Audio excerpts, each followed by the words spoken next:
ప్రజాకాలం సభలో భద్రతా వైఫల్యం జరిగిందని విమర్శించారు నాదెండ్ల మనోహర్. భద్రతా వైఫల్యాన్ని సీరియస్ గా తీసుకున్నామన్నారు. కలెక్టర్, పోలీస్ అధికారులు చాలా నిర్లక్ష్యంగా వ్యవహరించారన్నారు. దేశ ప్రధాని హాజరైన సభలో తీసుకోవాల్సిన జాగ్రత్తలు తీసుకోలేదంటూ మండిపడ్డారు నాదెండ్ల. మోదీ సభ సక్సెస్ అయిందని 3 పార్టీల కలయికతో విజయం సాధిస్తామని ధీమా వ్యక్తం చేశారు. వైసీపీ చేసిన 90,000 కోట్ల అప్పులు ఎక్కడికి పోయాయో చెప్పాలంటూ డిమాండ్ చేశారు.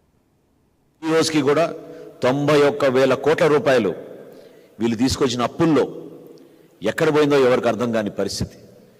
ఈ రోజుకి కూడా అసలు వాలంటీర్ల వ్యవస్థ నిర్మాణం చేసాం, 2,60,000 మందికి ఉద్యోగాలు ఇచ్చామని చెప్పి అందులో 1,00,000 మందికి వివరాలు లేకుండా వాళ్ళ పేర్ల జీతాలు తీసేసుకుని సంవత్సరానికి 60 కోట్ల రూపాయల చొప్పున వీళ్ళు అవినీతికి పాల్పడుతున్నారు.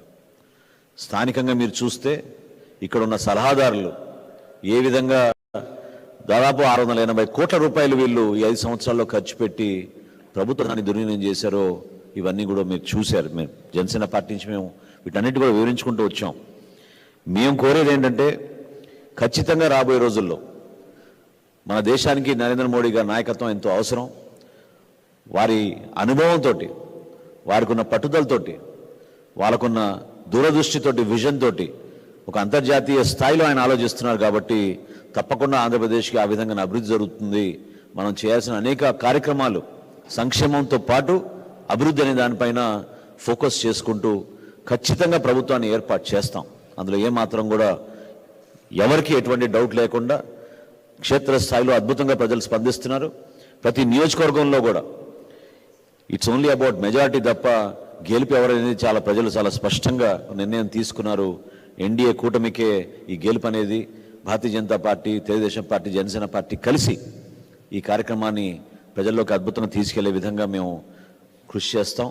రాబోయే రోజుల్లో నిన్న మీరు చూసిన సభలో చాలా వరకు కొన్ని ఇబ్బందులు దేని వలన కలిగిందని మేము కూడా రాత్రి నుంచి విశ్లేషించుకుంటే ఇది కేవలం పోలీసుల వైఫల్యం, అందులో ఏమాత్రం డౌట్ లేదు.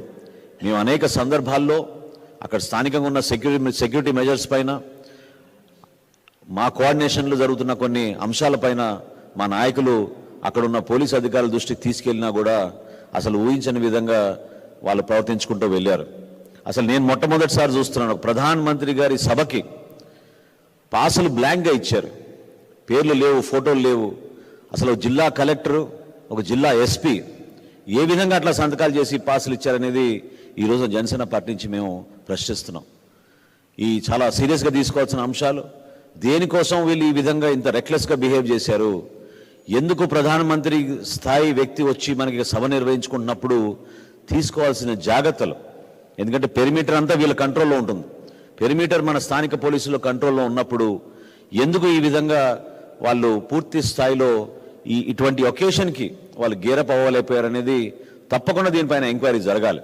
ఈరోజు సాయంత్రం 4ంటికి ఎలక్షన్ కమిషన్కి దీనిపైన కంప్లైంట్ ఇవ్వబోతున్నాం.